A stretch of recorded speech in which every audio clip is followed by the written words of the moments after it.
Welcome, everyone. I am Michael Morella, Managing Editor of Events at US News and World Report. And thanks so much for joining us for today's webinar on addressing the higher education affordability challenge. We're going to be doing a deep dive into paying for college and some of the broader challenges and opportunities surrounding access and affordability. As always, I encourage you to visit usnews.com/education for more education-related insights, data, rankings, and so forth. You can also find more details about past and future webinars from the US News Live Events team at usnews.com/events. We are recording video of today's session, and we'll be making that available to attendees after the fact. We are also live streaming on the US News Facebook page. If you have questions, those of you in the audience, we ask that you please type them into the Q&A feature in Zoom on your screen.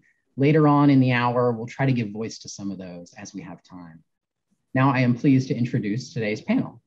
With us are Tara Bubble, Dean of Admission at Colgate University in New York, Sharon Butler, Executive Vice President of Global Education at Flywire, Michelle Streeter, Associate Director of Policy and Advocacy at the Institute for College Access and Success, and Dr. Sylvia Alva, Executive Vice Chancellor for Academic and Student Affairs for the California State University System. Welcome to you all. Thanks so much for being with us today.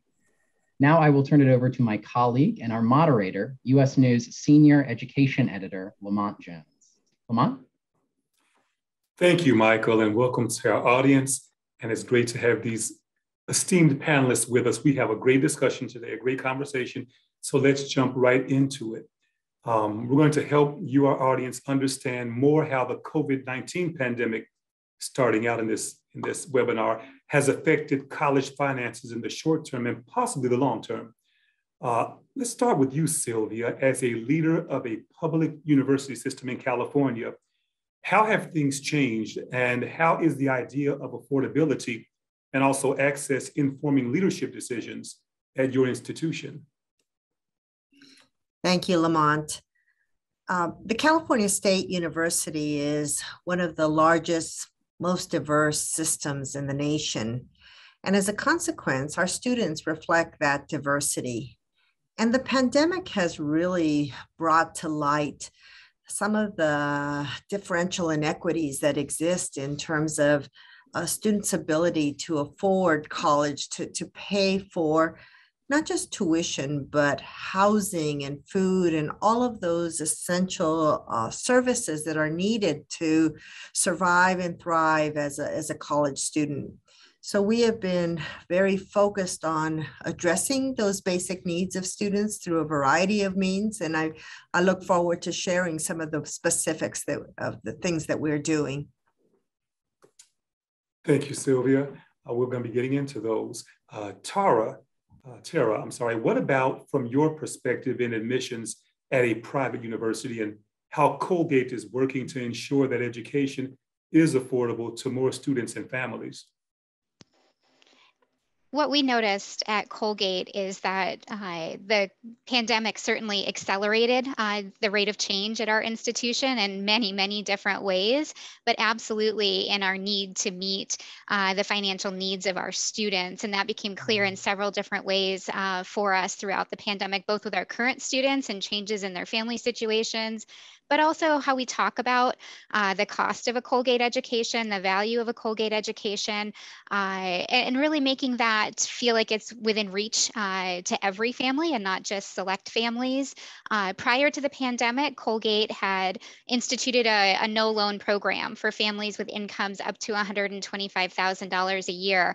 And with the pandemic, we really saw the value of that, and we expanded upon that. For this coming year, we created what we were calling the Colgate Commitment. And it's really a commitment to access and affordability, to helping families at a really quick glance figure out what does it mean for my family? What does this cost mean? What is the affordability?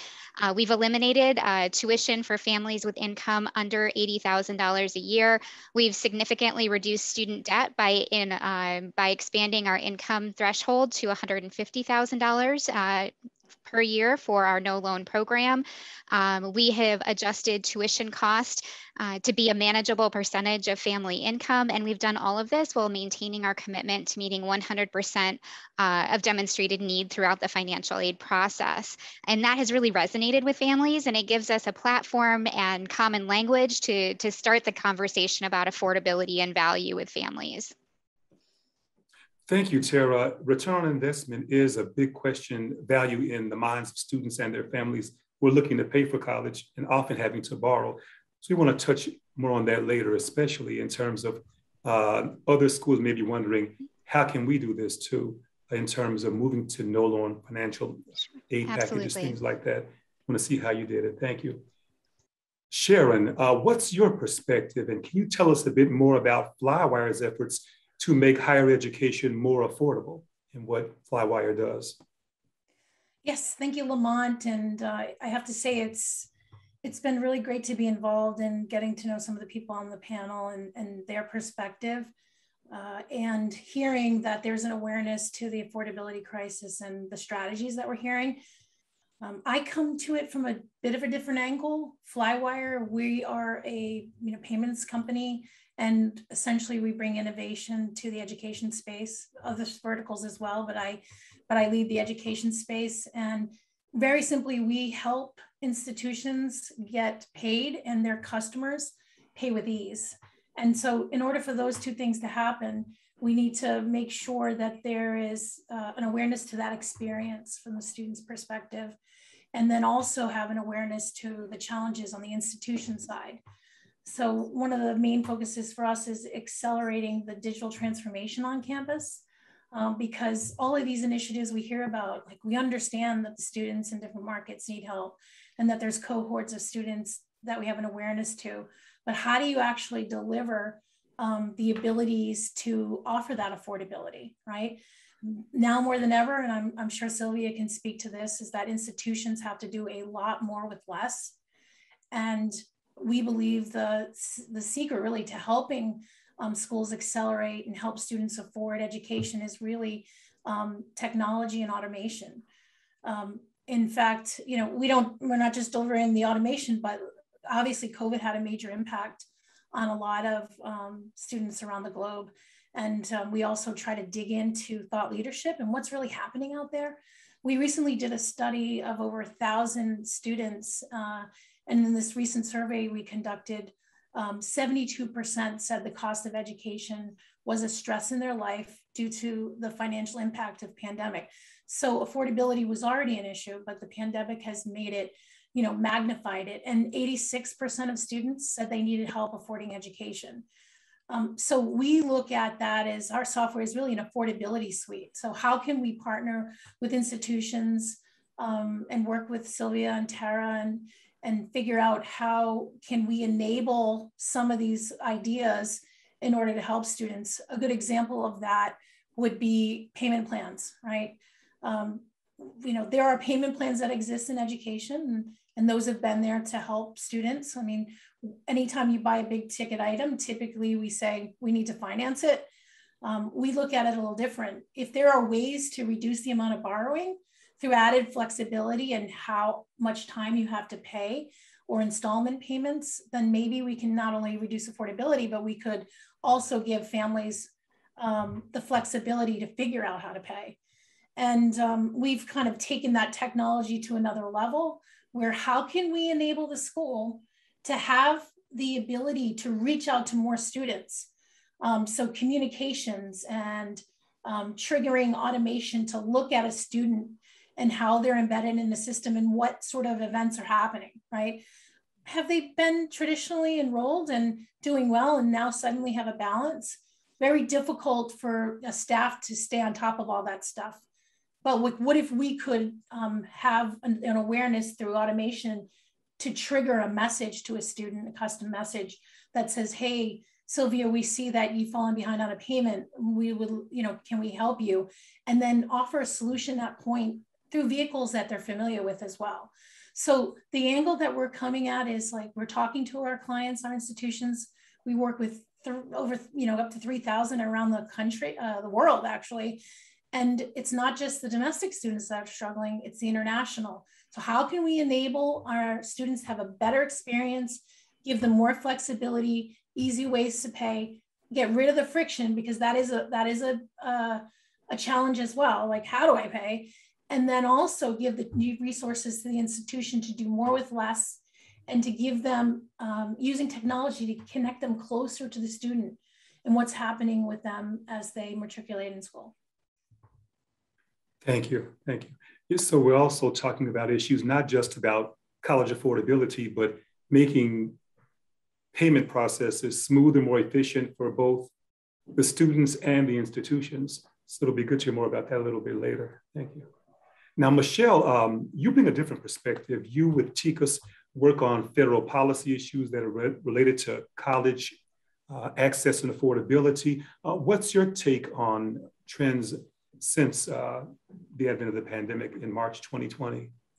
Sure, thanks, Lamont. So the effects of COVID from the federal perspective, and I won't try and speak on behalf of institutions because they know on the ground, but what we're seeing from the federal side is the effects of both the pandemic and the recession were really unique compared to what we've seen during past national crises. So especially if we look at what we would have expected to see in higher ed and what the higher ed community was kind of thinking about and preparing for when the next economic downturn hit, the intersection of COVID and the COVID recession meant that we didn't see what we were expecting. So we didn't see enrollments increase as we'd usually expect to. We didn't see students flocking to higher ed enrollment in the way we've seen before. And we also saw the federal government step in a big way. So the federal government certainly stepped in during the Great Recession, but not in anywhere near kind of the magnitude they did in the effects of COVID. Of course, we would have liked it to be an even bigger way, but the federal government sent a ton of aid to enable colleges to continue operating, to help their students meet costs, and beyond direct aid to colleges, the federal government also bolstered state budgets in a big way. So the massive state budget cuts that we were maybe again expecting to see and have seen in past downturns, before we saw federal intervention, we thought, worst case scenario, those have not come to pass. And so that means higher ed spending has not gotten hit in exactly the way we were maybe expecting or preparing for, but at the same time, the intersection of the pandemic and the downturn hit colleges and students in a way that was particularly difficult. And we don't know what the longer term effects of that will be. But again, I think the enrollment declines especially are incredibly concerning, especially because they're concentrated among students of color and among students from low-income backgrounds. So overall, while COVID created new challenges and kind of unexpected challenges, and we have to rethink our response and what the federal government has kind of they have a lot of the funding, but they can't be as flexible and as nimble in responding to these things. So, you try and predict how the federal government can kind of come in during a crisis and quickly help states and institutions. The pandemic, I think, took everyone for a loop in terms of what that trend looked like and kind of what the recovery is looking like. But those challenges all came on top of all of the other existing issues with higher ed access and affordability. And it really kind of complicated them, but also exacerbated them. And so we did some survey work. It was specifically in California, but we can kind of extrapolate out. But California students earlier this year, we found that nearly all of the students who we surveyed, all of their budgets have changed in some way since the beginning of COVID. More than half of students said their income declined since the beginning of the pandemic. 60% of students, this was extremely concerning, 60% of students said they expected that it would take them longer to receive their degree than they had originally planned as a direct result of the pandemic. And so all of these strains of, as I think we expected, are disproportionately impacting students of color and students from low-income backgrounds. So these are all kind of COVID-specific challenges, and we are looking at kind of how the federal government can come in and address these, while also still addressing the ongoing longer-term challenges that we've been seeing, which kind of simply put, students and families for the past many years at this point just don't have the money to pay for college out of pocket. They just simply don't have it. And we have an annual report that my organization puts out. It's our State of Student Debt report. Our most recent report, 6 in 10 graduating seniors from the class of 2019 had some type of debt. So this is not just the majority of students, it's the vast majority of students. And it's not just a matter of, you know, saving more or individual families being more financially savvy or individual institutions. I think, as Tara mentioned, there's a lot of institutions doing really great work. But, you know, I think from the federal level, and there's thousands of institutions and all of these students, and we need kind of broader reforms from the top down to address some of these issues. And I think the continuing gap between what families are making, wage growth and income growth, and what the cost of college is just simply too large. And so I think about what are the ways that we can account for that as the federal government. And the aid programs in place to address this are just simply, again, they're just not enough.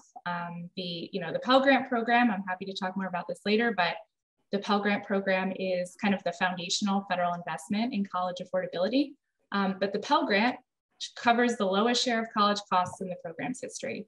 And that has not changed since the beginning of the pandemic. So all of this aid that we know students need and we have known students need, unfortunately, we now have even more data and even more kind of pressing need from the pandemic as to why we need to make these new investments and these new changes. So I think, you know, states are in a better position than we expected. Colleges are maybe in a little bit better position than we might have expected immediately as COVID was hitting. But at the same time, all of these broader systemic issues have not been addressed. And the emergency aid is going to kind of run out, and students are still going to be in the same position, and colleges are going to be in the same position. And so I think from the federal policy standpoint, you know, there's a lot of big legislation on the table right now. There's the Build Back Better Act, the reconciliation bill. I'm sure folks have heard varying things about, but I think it's all aimed at what are these systemic issues that the COVID pandemic basically exacerbated and kind of brought to the forefront, and how do we kind of address those while also creating a longer term recovery for students in colleges. Wow, thank you, Michelle. You outlined a plethora of policy related issues, state and federal. I just want to put a pin in one of those real quick for your response and the other panelists who'd like to respond. For those who may be seeing in the news lately about how some colleges are using some of the pandemic relief money that went to institutions to pay off outstanding balances of those who are graduating classes from this past spring, who owe their institutions money. They were able to have that cleared through what the institution did in terms of pandemic relief money. Is that something that families should be expecting to broaden, to continue? What are you all seeing in terms of that? What do you predict?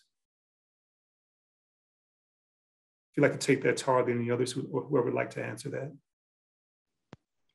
That wasn't actually a strategy at Colgate. We work more proactively to make sure that students' tuition bills are taken care of, that their needs are met early on in the year and in the process. So we don't have the same extenuating circumstances at graduation or debt owed to the institution at graduation.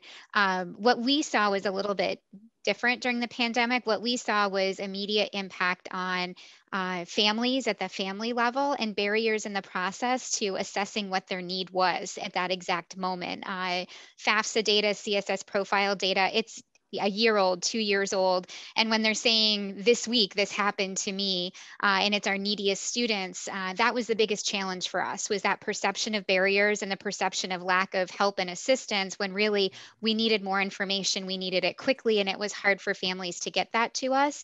And then assessing the additional need of students. We had emergency funding where we were adjusting financial aid packages multiple times throughout the past 18 months, which created strain on our internal offices, our staff. But like I said, it was those unintended barriers to our neediest students because we don't have systems and processes in place to address a situation like we had this year.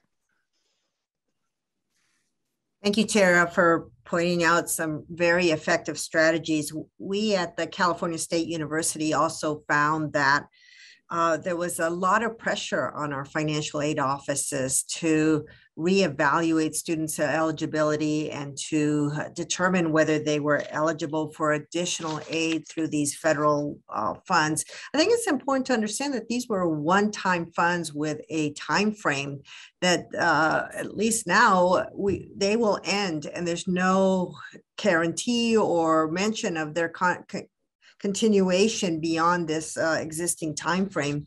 The other thing that we found is that the quick pivot to online and virtual education for us revealed that there were many students who needed access to computer equipment as well as to stable and reliable internet to be able to access their virtual or even their hybrid courses. So a significant amount of that funding in the CSU went to helping address the technology needs of our students.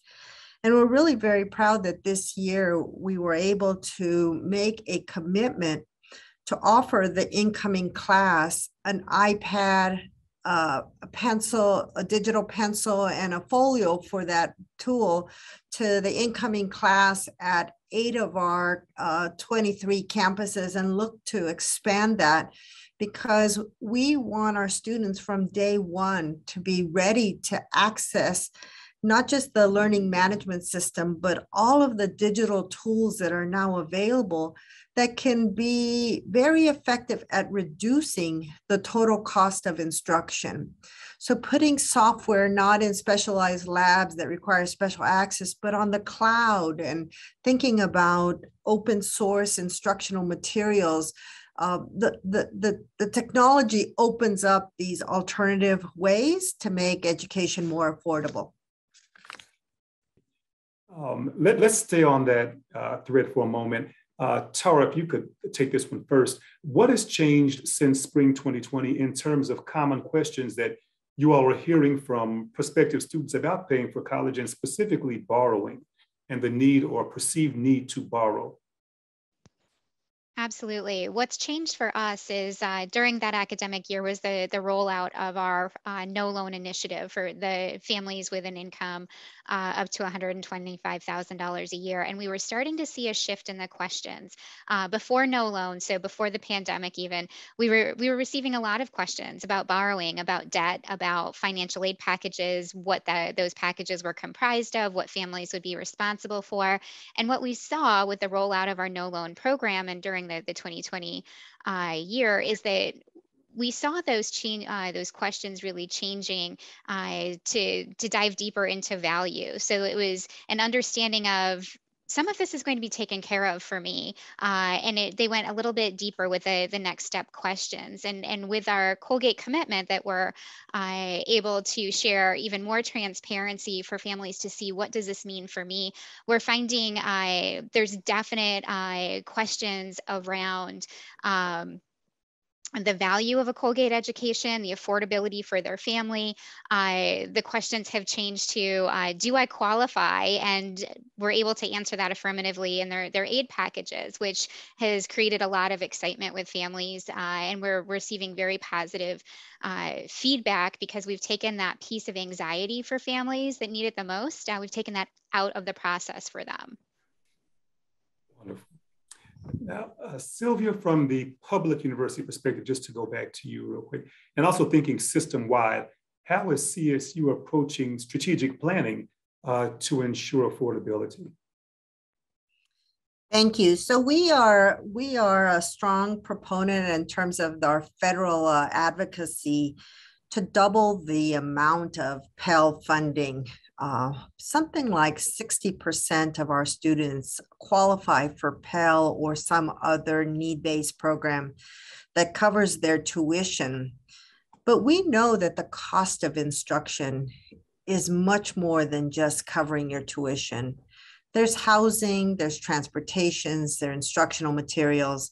And so we're looking at these various interrelated cost of instruction and looking at each of them to make every effort to make them more affordable and to stay committed to our mission of access and opportunity. And so for us, doubling Pell would be really transformational, because what it would do it would put additional resources in the pockets of students and increase their purchase power and their decision making about not only sort of where they can attend college, but also are they ready on day one to take full advantage of the opportunities that are available on our college campuses. And we know that many of our students work, but the question is, how much do they need to work? There's value in working, but when students have to not only work to pay for their tuition, but because of COVID, we have seen that many of them have had to fill in on a larger scale to help with financial circumstances, particularly in California, where service-facing sectors, restaurants, entertainment have been especially hard hit by the pandemic. Families have seen the economic impact of the pandemic, and it's hit directly. And we've had, as you know, some programs that allow for delays and assistance in paying for rent. But as those programs start to end, the pressure on our students to find affordable housing really becomes a prominent, dominant theme for us. So we're looking at our own campus housing, make sure it's affordable, thinking about how to connect our students to existing resources, right? Whether those are nutrition eligibility, need eligibility programs, or other forms of assistance, so that we start to build out the safety and support network that our students need to thrive and excel in our educational context. Thank you, Sylvia. In terms of the Pell Grant, of course, we know it's been discussed for quite a while and debated increasing the Pell Grant amount. A recent proposal was to double Pell Grant amounts in terms of eligible students, those who are most in financial need. Nothing has quite changed yet. There's been an increase a little bit in the amount, but not a significant amount. Many would agree, and many families would agree. Michelle and Sharon, if you could both address that, and also in the context of other, what you see looking ahead, basically, in terms of the higher ed institutions you work with and that you've studied. What are some new things schools have started doing in the midst of the pandemic that might offer permanent solutions or innovations? Sure. I'm happy to talk about Pell a little bit, and then Sharon would love to toss it over to you. So absolutely echo everything Sylvia said. We are, we have advocated for doubling the Pell Grant for many years, and super excited. There is federal legislation to do that. It is not, the president's kind of proposal on the table is a $500 increase, which we are, we applaud any and all increases to Pell. Obviously, we would like to see it much more than that, and would like to see it on a pathway to doubling at the very least. But I just want to make the case that we are also supportive of kind of a package of comprehensive investments in higher ed. And, there's conversations about free college, free community college, however you want to classify it, but covering tuition costs. And I want to just say we are supportive of that, but it's also still really important to double Pell, because even if you are covering tuition costs, even if it's at 2 years, 4 years, whatever the scope of the program is, as Sylvia was saying so nicely, the Pell Grant then goes beyond tuition costs. And I think it's really important for us to recognize how important those costs can be, and how much of a barrier those costs are for students, not just for access and enrollment, but for completion, and their ability to complete a degree and their ability to complete a degree in kind of a timely manner. And all of that, I think, can be hugely helped with doubling Pell, because, if tuition is covered, then those funds can go toward all the other costs that students are facing, like housing, food, transportation, and other pieces like that. So, and this kind of reflects a broader federal conversation and move toward, and this is also reflected in the bill on the table in Congress right now, a move toward thinking specifically about increasing completion and retention rates, and moving beyond just saying, we need to get students in the door and we need to make college more affordable. Those are certainly still front of mind, but also what do we do to get students through their program? And what do we know works in terms of, getting students to stay, helping retain students and helping them get to graduation? How can we kind of scale what works and put in, a lot of institutions know what they need to do. They just don't have the funding available to do it. And the emergency funding during COVID was really important, but again, it's about to run out and it's time limited, and there isn't kind of necessarily anything more coming on the horizon. And that makes it really difficult for colleges to plan ahead. And it makes it really difficult for them to invest in these programs that they know work for their students, because they just don't know what the budget cycle is going to look like. And so again, from where I sit, the federal government has kind of the big bucks, and they have the ability to kind of smooth out this planning cycle and make it so that students can rely on having these funds going forward. So I think, again, whatever happens with some kind of new free college program, the Pell Grant is still really a critical companion to that. And it's a really important piece of moving beyond just the affordability conversation and moving students through completion. Well said, Michelle. I come at it from a different angle. Lamont, you asked really about, what do you think looking ahead?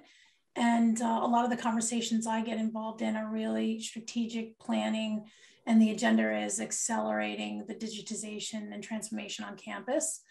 Because, I even see it in, I started Flywire 11 years ago, where we've scaled quite a bit. And I always see that the biggest challenge is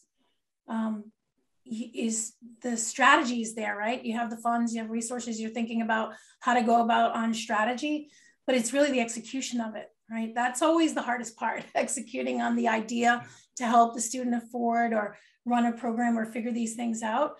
And I see, schools figuring out, like, is the digitization a strategy, or can we execute better with this kind of technology?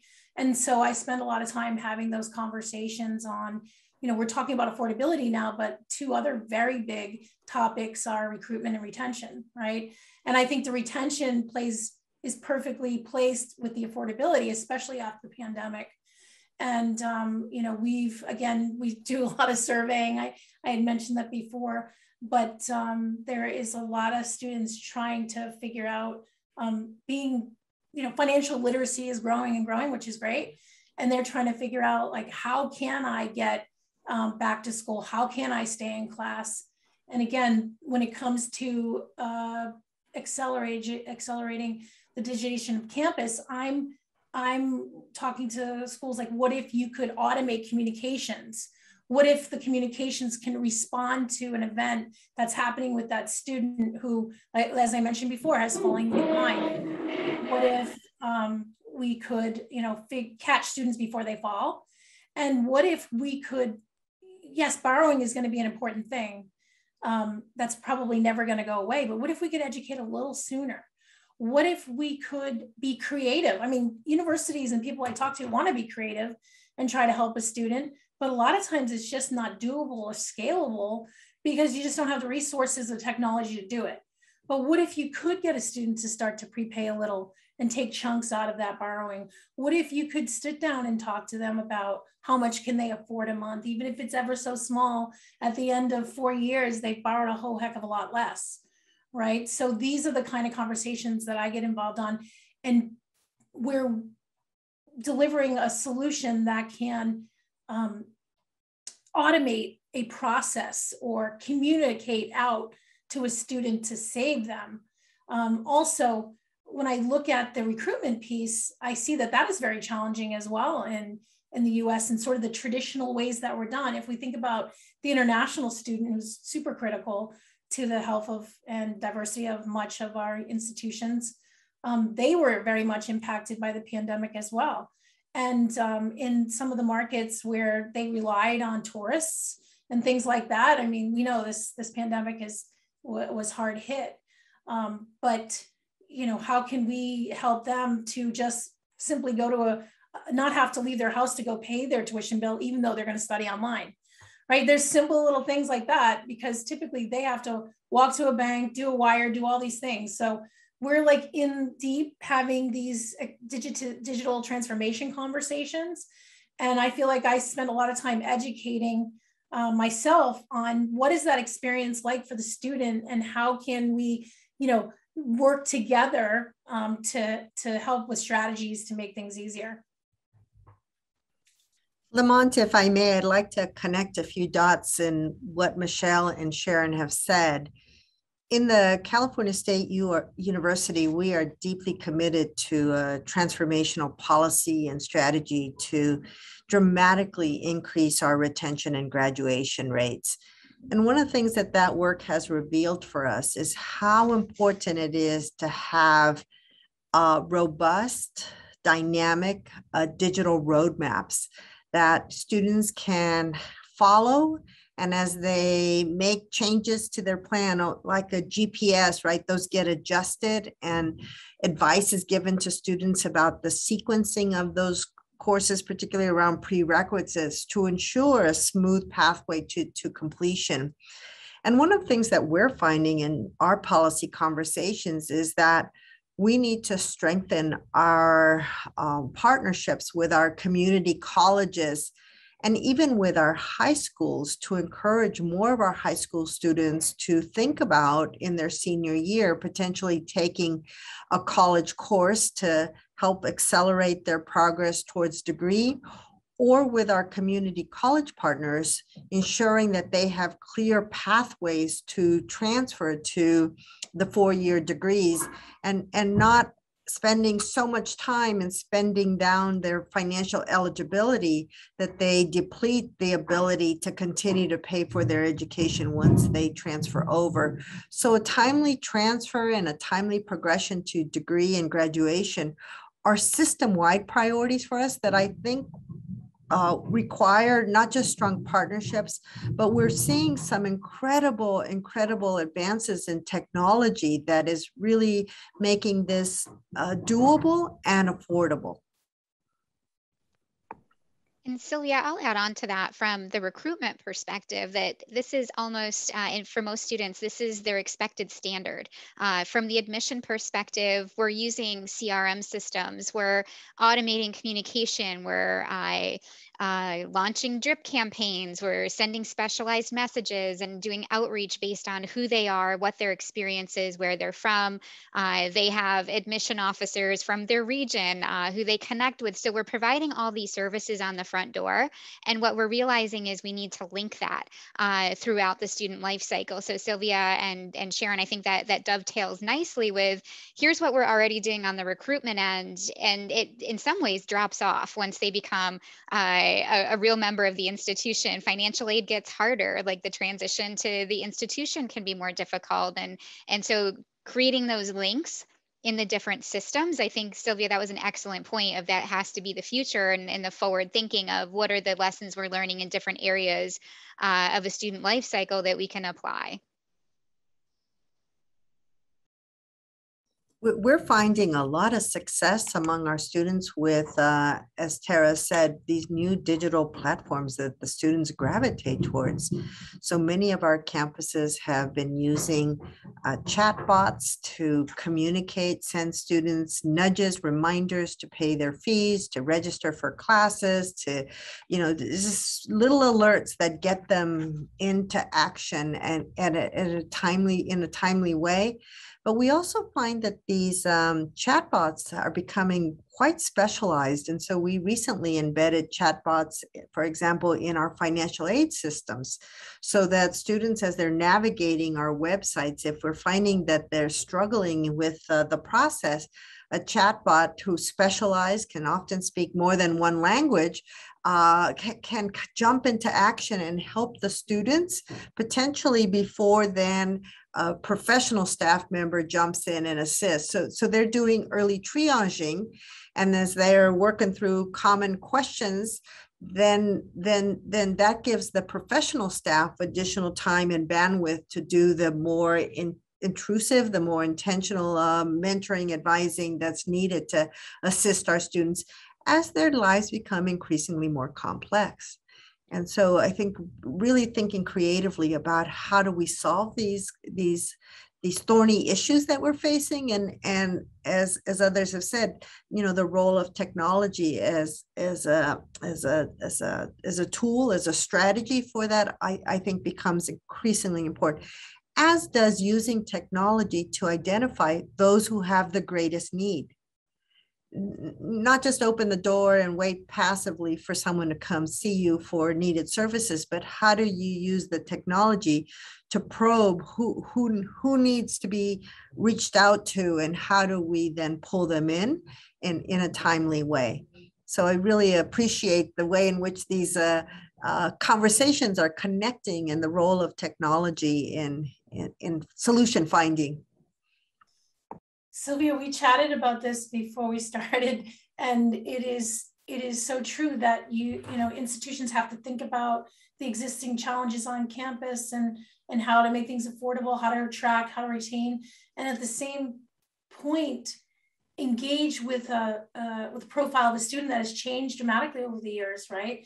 So to the the AI bots that you speak of, the students and parents of today like those interfaces in order to not waste time, get things done. Seems like no one has time for a lot of conversations anymore. I know that we embedded a virtual assistant in our software, so that is just exactly what you said.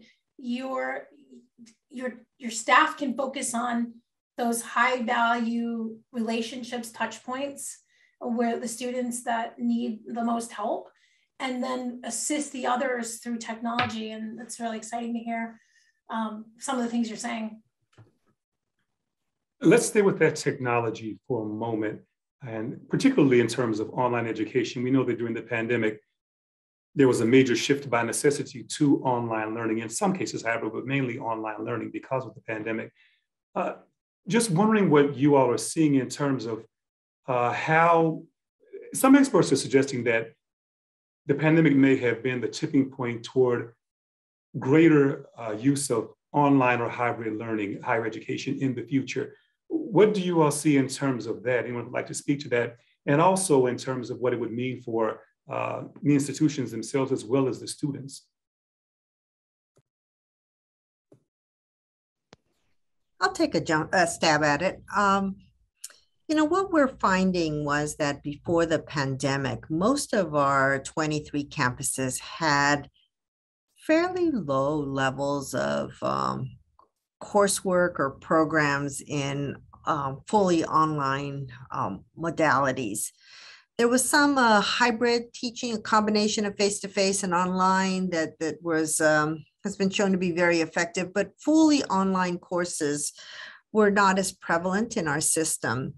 And, with the pandemic, we became the largest online university, like overnight. And so we had to build faculty expertise in using the technology. But one of the things that I've learned is that learning to use the technology is not the same as teaching effectively in an online context. So that whole professional development piece around how do we engage learning and achieve the educational goals of our courses and programs require, yes, you got to know how to use the technology, but then you've got to take it to that next step to how do we engage the learner in the kind of active, engaging way that was always part of the face-to-face experience. So I see us moving ahead, making much deeper investments in ensuring that the quality, that the level of engagement, the climate of inclusivity in these online in courses continue to be hallmarks of anything that's offered in a virtual and online format. And I also see that there's very likely to be greater demand and interest in online and hybrid with the more experienced learner, the graduate student, the returning adult learner. I'm finding that the incoming student, the freshman, the sophomore, want to have more of a campus experience. So I think we're going to have to unpack the needs, the desires of our learners, the values of institutions, and find that right mix that fits for the culture and the context of that individual university. I'm curious to see what others are finding in this space.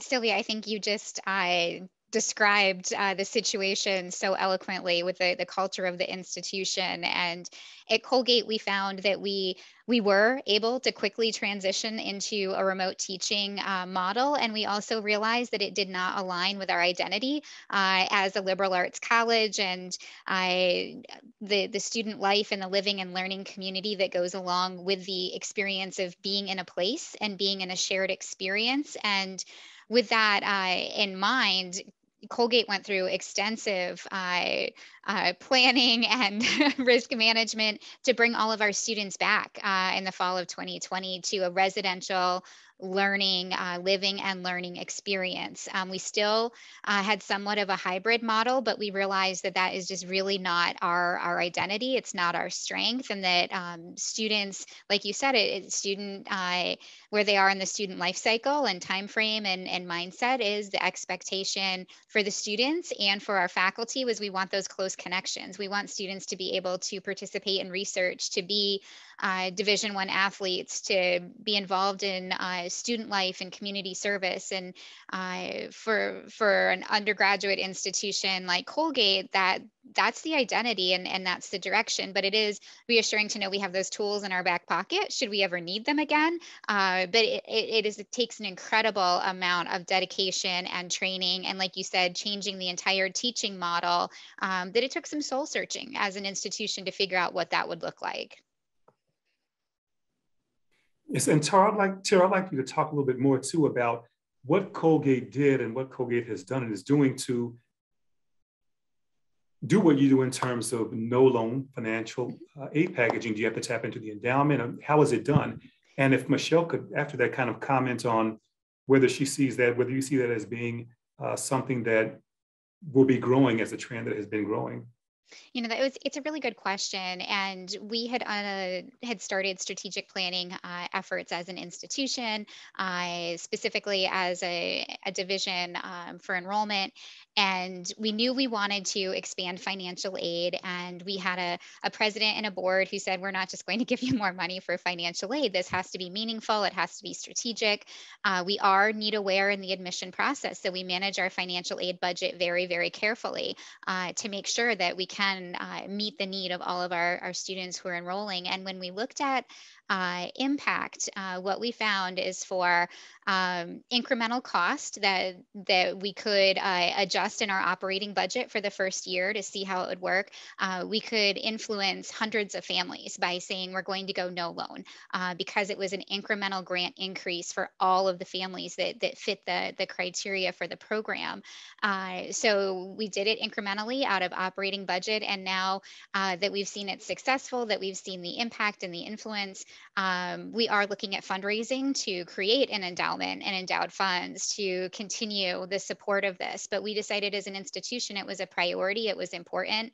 And we had a short-term plan and a long-term plan, and we're now transitioning into it being gift funds and then building the endowment to continue and expand no loan opportunity for students, because it not only is it successful in saying students want to be at Colgate, but it's successful in talking about affordability. Even when we talk about the Pell Grant, there's so much that's important about intentionality of language and messaging and saying we're expanding the Pell Grant. For many students, that's an opportunity to say college is possible or college is more possible for me. And that was the same influence we saw with expanding financial aid. Even though it was incremental dollars in an aid package, it was expanding that thought process, the possibility, and giving common language to how we can help families afford an education at Colgate. Lamont, I just wanted to comment back Sure. on the some of the stuff that Sylvia was saying about the enablement through online learning and that sort of thing. There's no question that it's kind of changed the competitive landscape of, students are looking like if it's going to be online, they have a measure of what that should feel like in the interaction. So I totally agree with that. But I think the good news as well is we also did a study that 54% in the US prefer in-person over hybrid and virtual. And additionally, 64% of the students on campus, they want to study abroad as well. So there's a hunger and a need to want to get back to normal. And at the same time, institutions, it's hard, right? So you have to make sure that experience is there, but also be ready to do a, when virtual is needed or if hybrid's needed, to offer that, that experience that is more interactive, as you said, and the content's there. Like the first box was checked. Amazing, we all got online, but now it's a matter of content and all of that other good stuff. A lot of challenges for sure.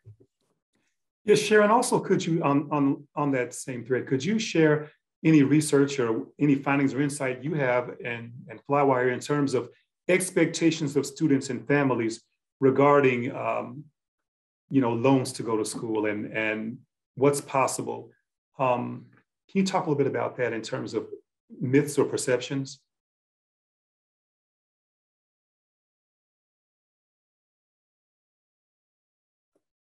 You're muted, Sharon, you're muted. I work with someone who has an unmute mug. So you need to hold the mug up and says, you're muted. I'm a huge advocate for international students, actually. And I think that the federal loans are there and available. And, if you have to borrow the whole thing just to keep your student in school, then families will do that. I look at that as, families get very concerned about borrowing, but at least they do have access in different situations. When you think about an international student, they don't get any kind of loan. Borrowing is so difficult for them. And if I pull back the curtain and told you some stories about, Indian students and mortgaging their homes for the dream here in the U.S., it's kind of, there's some sad things. What I do see again, though, entrepreneurs, figuring out how can we offer loan options to international students that are, a good program. I see that kind of stuff starting to evolve. People are more willing to underwrite an education if it's for programs like STEM and things like that. And so I do see the marriage, once again, of entrepreneurialism and business trying to come in and figure out ways to help where the gaps are. The gaps right now, I think in affordability, I still see is that people have this belief that international students can pay the whole thing too, right? And at the very least, I see them, step one, where we've offered the flexibility of payments to domestic students. We really haven't done that for international students, right? Where domestic students they can borrow and they have some other things that they need. I think step one for international students is offer more flexibility, right? In the meantime, we've got to try to figure out how can we offer a possible loan solution or some other things that will definitely help with recruitment for your institutions. And I think now through the COVID pandemic, absolutely a little more flexibility on how they can pay rather than, hey, pay it all by this date and let's go. That will help with retention as well. That's my perspective. Yes, Michelle, did you have a comment there? Sure, just going back quickly to the question about the online shift. I did just want to kind of foreground, we were really concerned, I think as many folks were, about the quick shift to online and what the effects would be on educational quality, and whether we would be widening the existing equity gaps in what type of education is accessible to what type of student. And so we've been thinking a lot over we put out a lot of kind of warning bells when the shift was starting, and now it's been over a year. So we're really thinking a lot about how we can make sure, again, from the federal perspective and the state as well, that there's sufficient oversight, that students are receiving a quality education, especially again, if they're borrowing to pay for it, and that we don't lose sight of the need for those accountability measures, even if we're shifting out of the physical classroom. And so making sure that there's transparency there's transparency in student outcomes, who is being affected by, in what way by the online shift, and making sure that those who may not be necessarily working solely in the best interest of students aren't kind of able to take advantage of the chaos of this shift, and making sure, again, that there's certainly a lot of gaps in the federal accountability system. And I think the shift to online learning has exposed a lot of those gaps. And so we want to make sure that the institutions that are doing the best work in serving their students are able to have the flexibility they need to do that, while at the same time not kind of widening inequities in what kind of educational experience is available to that students, and that we're just kind of letting it happen without any, you know, measures in place or any backstops or any transparency on what these outcomes look like. So I think that's just important to keep that thread, that there's just so much we don't know yet, and it's moving so quickly, and we just want to make sure that kind of baseline accountability measures are being considered as these big shifts are happening. To that point, Michelle, I look again at, you know, there are plenty of students that are borrowing to go to, you know, to get that degree, to get the dream. And they, even if they have a plan to continually borrowing for 4 years, there are real incidences where if I'm gonna sit down and say, this is how I'm gonna afford my education, that there are nuanced things that can happen in a semester where a student may owe like $1,500 or $2,000, but they've already borrowed, you know, say 40,000. And because of technology, again, I hate to say it, and lack of resources, you know, hand-to-hand combat, I guess you could say, to help stop that, they can fall through the cracks. And you could have a student that's borrowed a lot of money that doesn't have their education, but because they went on, a report was run that said anybody with a balance of X doesn't get to re-enroll, right? And so that's where I feel like the retention element in education, like if you simply had something checking those balances and saying like, hey, you know, Shirley borrowed some money here, she's probably going to have some more financial aid next month or next semester. Let's just offer some short-term thing to keep her enrolled and get her to that graduation. So it's a big accountability. Thank you. Now, Sylvia and Tara, could you address any of that, or would you like to address in terms of international students and the challenges going forward that they're facing in light of the pandemic, in light of economics, how your institution, the way you may be helping international students? Then after that, we have a question from the audience.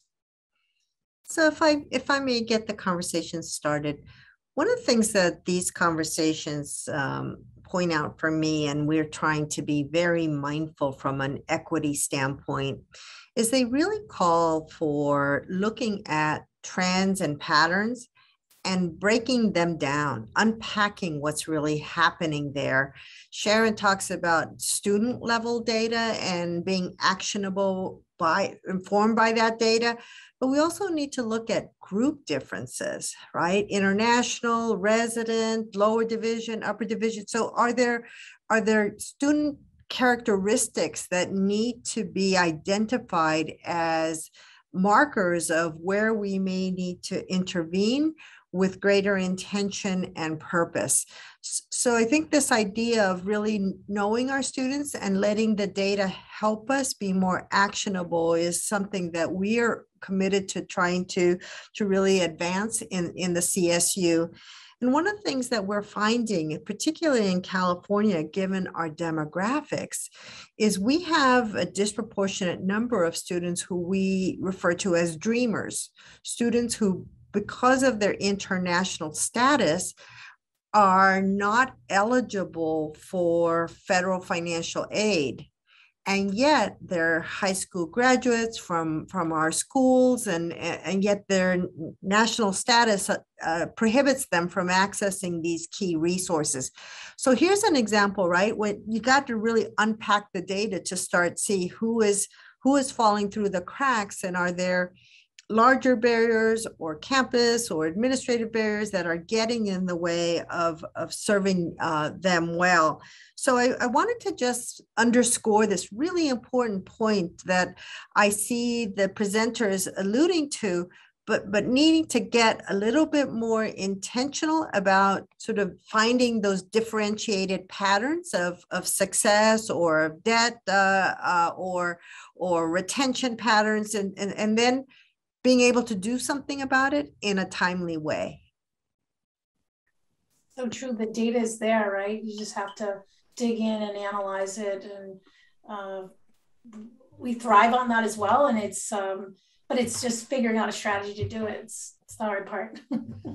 And in addition to data, I would also just emphasize impact on community, particularly with international students. What we saw in the past 2 years is an increase in applications from international students with high financial need.